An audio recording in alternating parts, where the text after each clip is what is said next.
Open your ears and lube up your butthole. It's time for the What Do We Call It podcast. Here are your hosts, Jmann and Danny, the Midwest motherfuckers.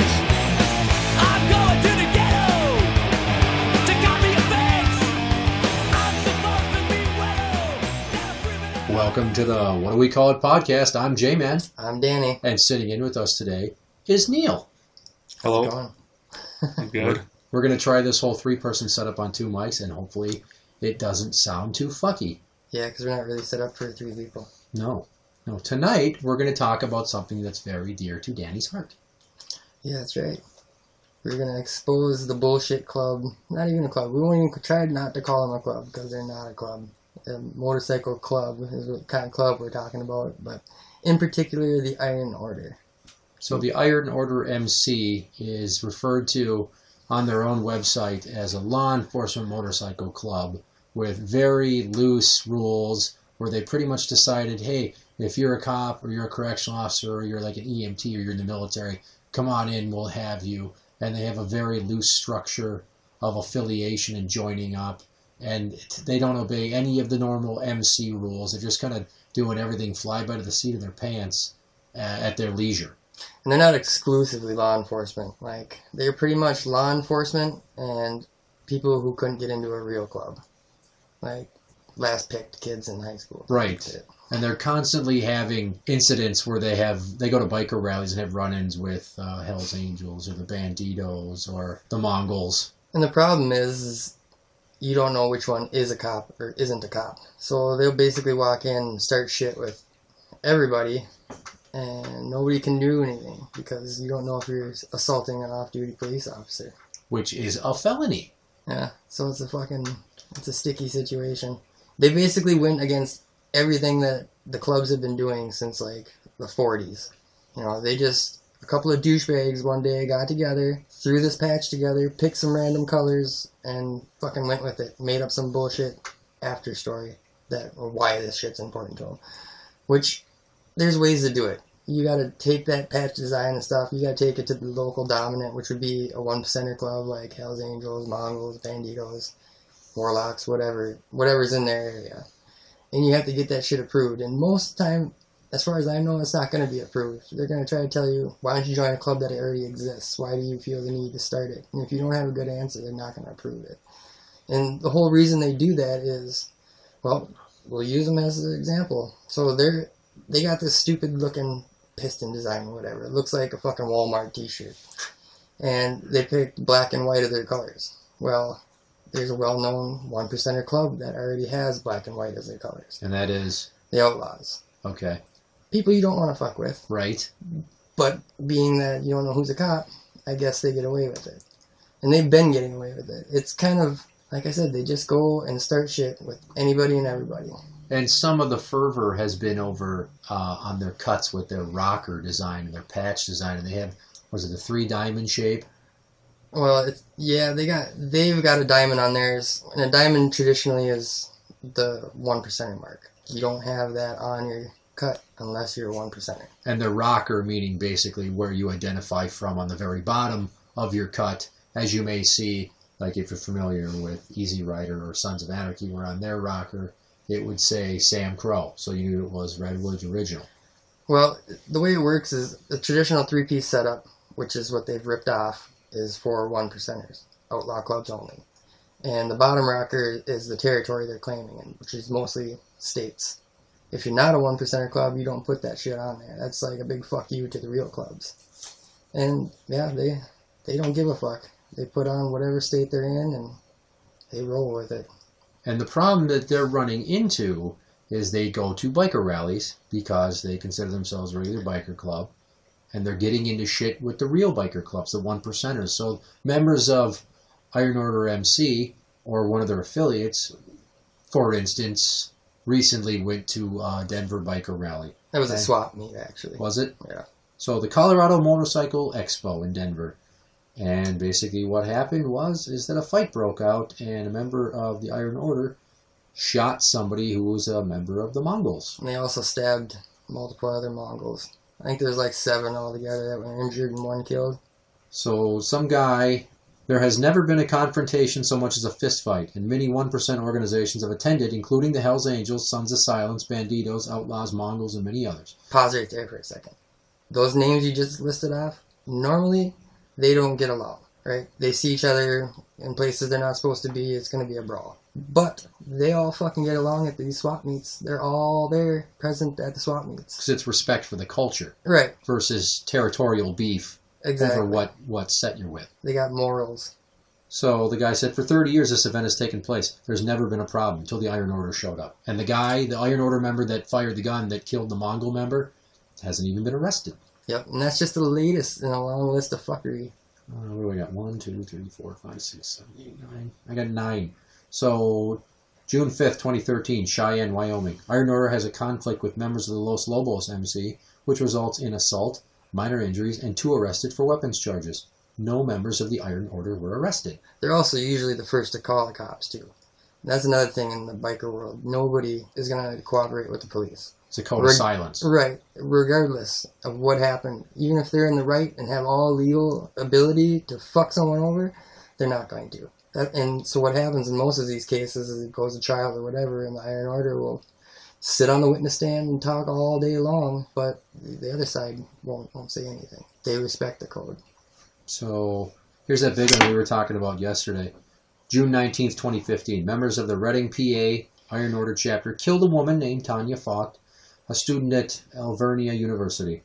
She was punched in the face by an Iron Order member, then thrown into oncoming traffic and killed as she was trying to defend her longtime boyfriend, who was being attacked by Iron Order members outside the Barbecue Pit restaurant.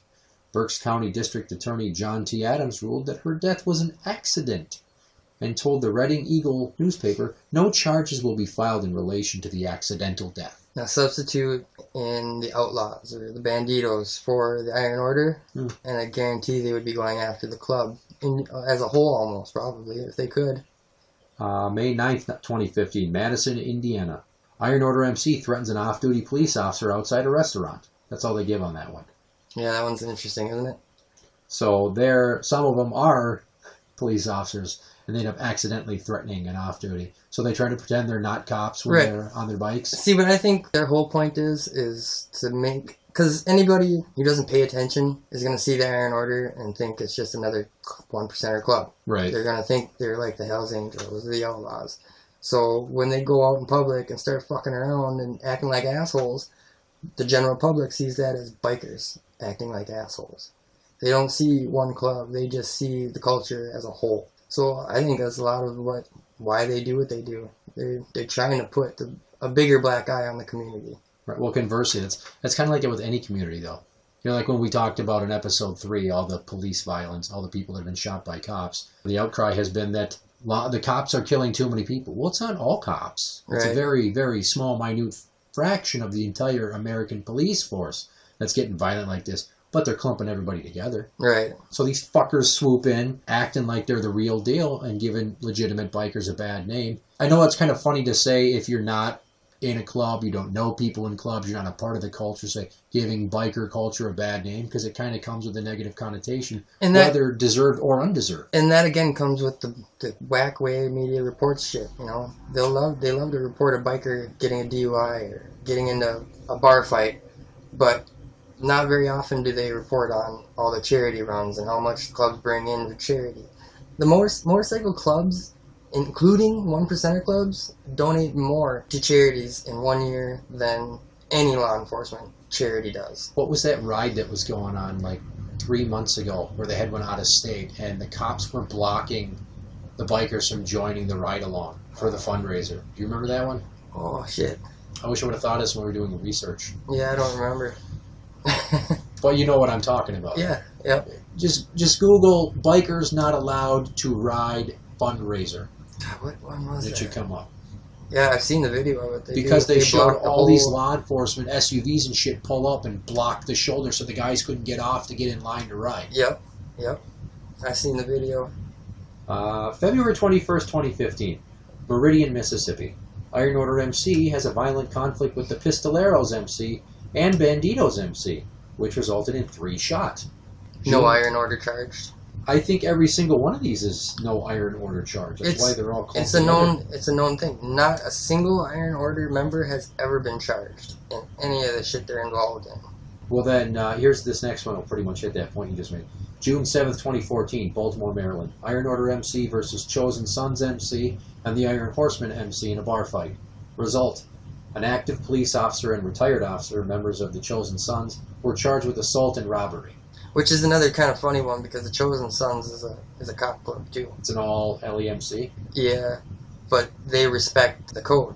I think the reason that went down is because none of them would testify.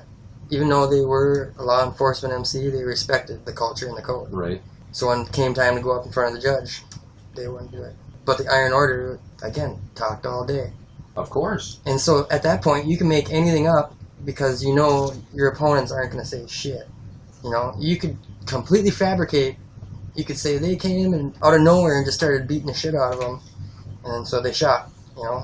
And if the judge knows that members of Iron Order are law enforcement, exactly, or correction officers, or ex-military, or current military, yep, there's your benefit of the doubt right out of the gate. But even with that other club on the other side, if they don't say anything, they're not defending themselves, they're not trying to prosecute the Iron Order, so it's whatever they say. It's kind of like an Alford plea, where you basically say, yeah, you might have evidence to convict me, but I'm not going to say I'm guilty. Right.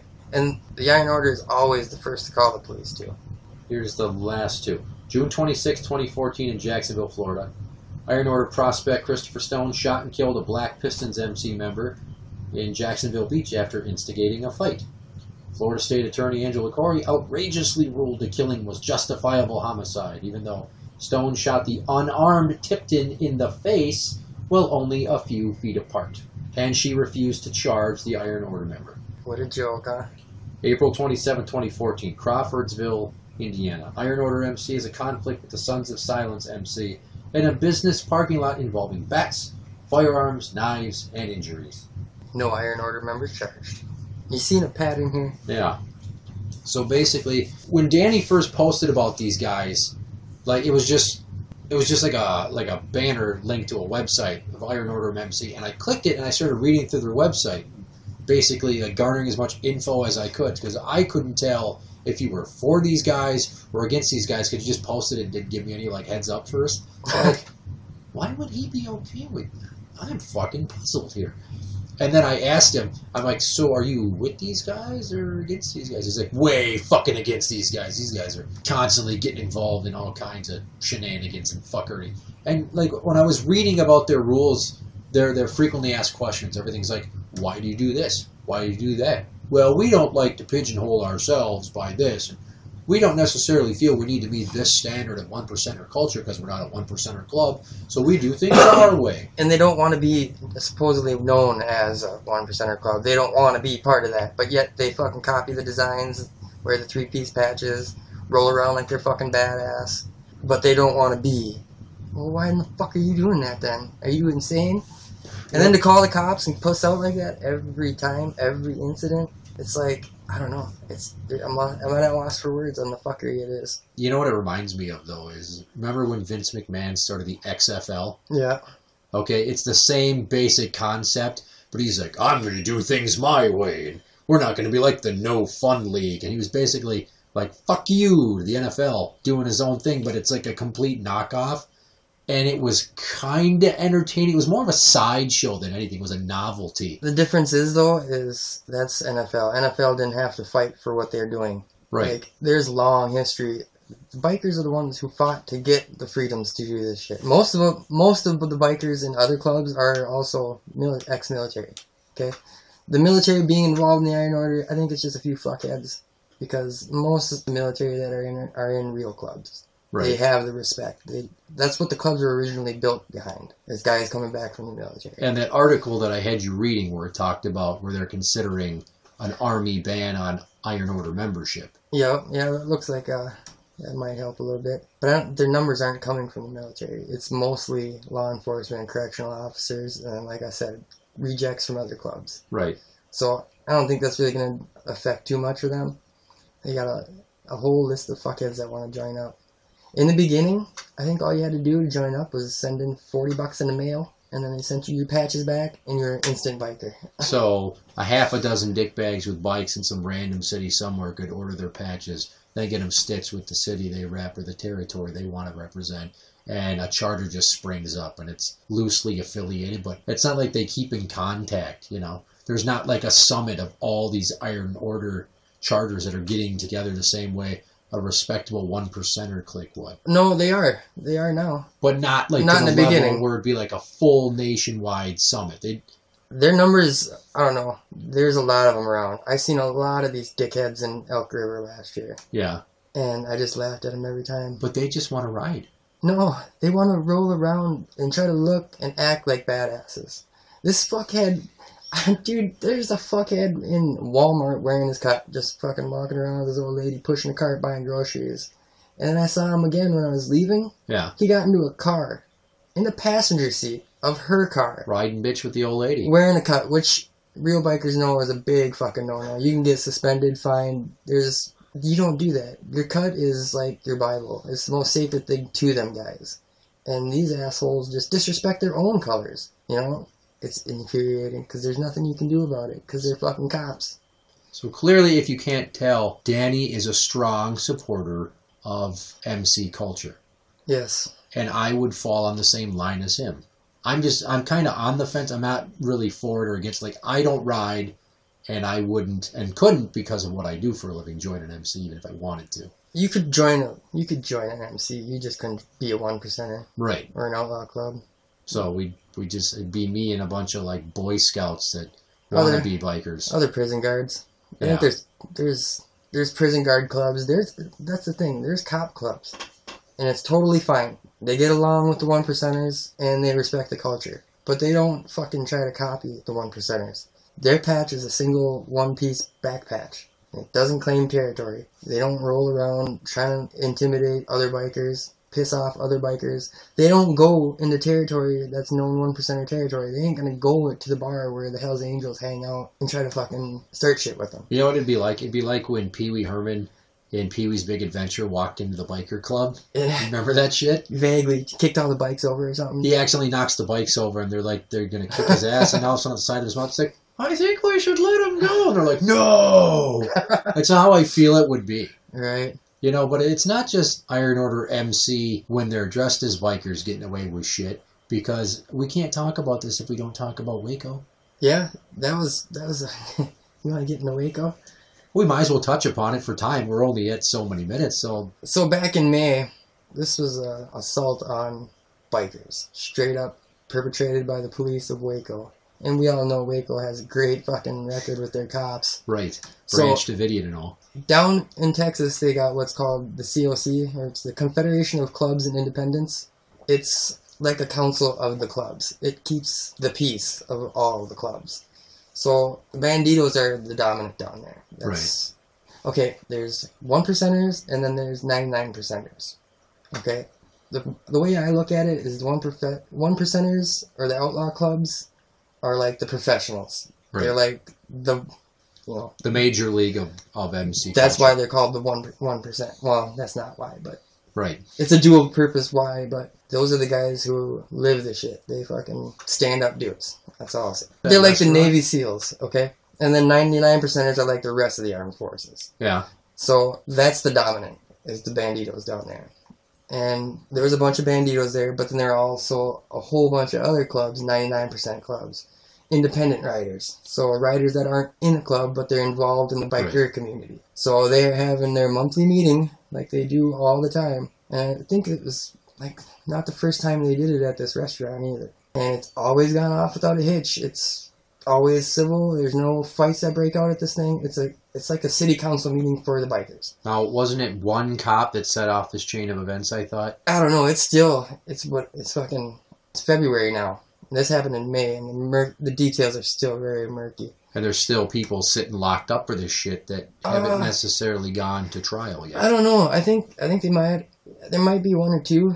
See, what happened is the cops basically assaulted the restaurant. Somebody started shooting, and then there was legal gun-carrying people in the restaurant, bikers, that had all the legal permits. I don't even think you need a permit in Texas, actually, but they were legal to have the shit. And shooting started off, and It sets off a chain reaction. One guy shoots, the next guy shoots, so on and so forth. No cops got killed, but 8 or 9 bikers got killed, all by bullets fired from cops. Well, we watched the video. There's a couple videos, but the one that I saw, basically you saw everybody was inside the bar. It's a camera facing the long way, the length of the bar with a bunch of tables, and all of a sudden everybody scatters, and one dude pulls a piece out from behind his back, and he's not shooting. He's not shooting in the restaurant. He's looking around to see where the shooting is coming from. It's all outside in the parking lot, and then it spills over into the bar. Right, and when the cops first came out to try to explain what the fuck just happened, they said that the shooting originated from inside the restaurant. And it took months for that video to finally be released. They were hanging on to it, and they still have video that they haven't released yet. Well, yeah, because it doesn't justify their argument. Exactly. So, and they killed 9 bikers. A couple of them weren't even in clubs. A couple of them were in Vietnam vet clubs, I think. And unarmed, just innocent. Well, and the sheer number of weapons that they seized. Well, and that's 400 and some guns, that's the knives, next thing. Brass knuckles, bats, all kinds of shit. They went in there and arrested everybody wearing a cut. Anybody wearing colors, some people that weren't wearing colors. They snatched everybody. Put everybody in cuffs in the parking lot for hours, and then they processed them. Their county jail, I think, filled up right away, and they had a sort of like a rundown jail that was abandoned, I believe. Nice. And they fucking sat there for months. Keep in mind, not all bikers are young dudes. There's 70-year-old, 80-year-old guys that have been in it forever. They got heart conditions, they got health problems, they need medicines. And there was guys shot up by the cop bullets. The cops killed 9, but they shot and wounded tons of others. And these guys all had to sit in jail, not being treated for...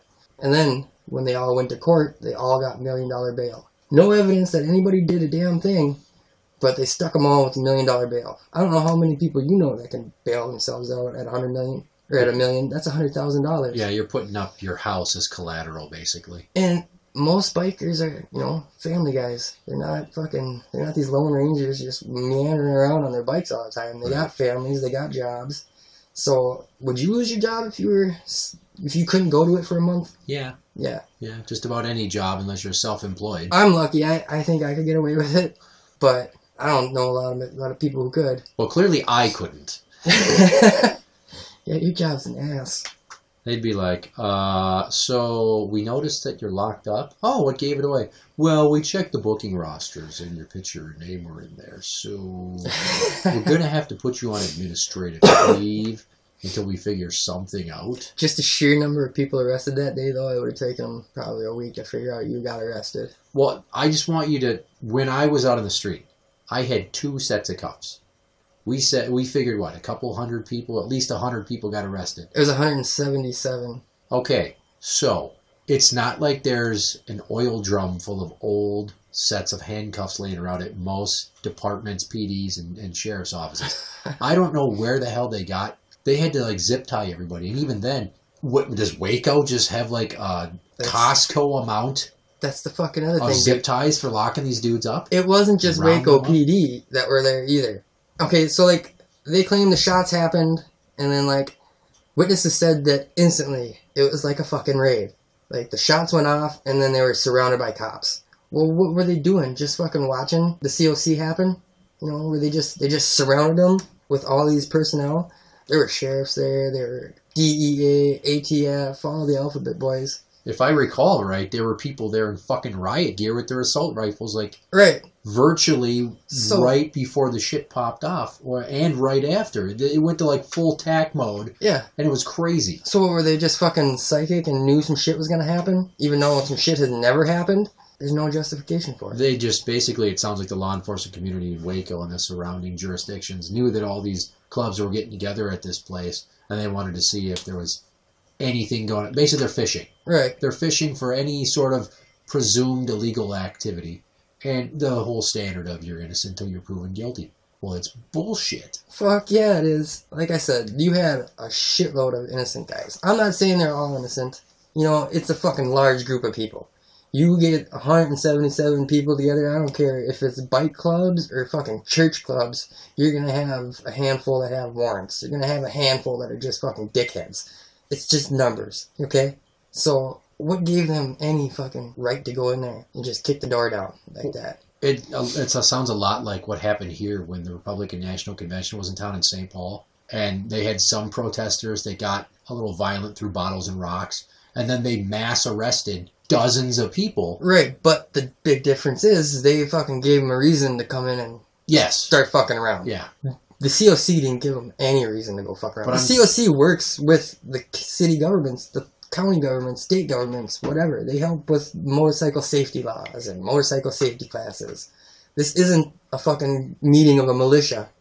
But my comparison there is like kind of just the arrest all mentality, and what they did with those people was the 3648 rules. You know, you have 36 hours to go before a judge, not counting weekends and holidays, and 48 hours be formally charged. I'm pretty sure they went way beyond that with most of these guys. Oh yeah, they held them for a while. Well, they were trying to figure out who they could charge with anything. And they're still not releasing very much info on it. They still have videotapes of what went down.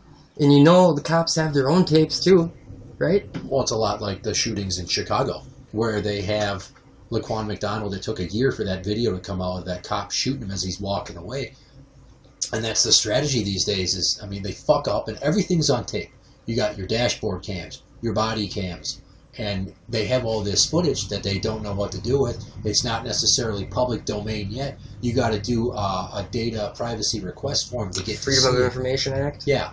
And they hold on to this shit until the pressure's on enough that they release it. Well, how many people are going to, unfortunately, give a shit enough to say, hey, let's make sure that these bikers are getting their due diligence performed. And see, at least Waco did get a little bit of airtime on the news. Then again, I haven't really watched the news, but have you seen anything on what happened in Colorado on the news? No. I just know about it because I pay attention to that shit. But I don't think they reported. Like, if you wouldn't have mentioned, I wouldn't even have known. Right. And then I had to go looking for it on top of that. But then again, all I Googled was Iron Order MC. Be careful doing that. You get a lot of gay porn. There's a strong following of people that don't like the Iron Order, that are big on mocking them with gay memes and all kinds of sites and shit on the internet just to mock them. What do you expect when you got thousands of pictures of your members being gay with each other, basically? Expound upon that. So people don't just think it's opinion. There's a lot of pictures of two Iron Order members facing away from the camera with no pants on. One is grabbing the other's ass. They're grabbing each other's ass, you know? I saw that one. I saw that one. Which one? There's fucking hundreds of them, dude. Okay, well, I saw one of them, and the butts were fuzzed, but it looked like they were mooning people. Yeah, well, and they like to do a lot of gay things with their prospects as well, which is a fucked up thing because it's all over the internet. It just goes back to they don't respect their culture. Like your prospects do get fucked with.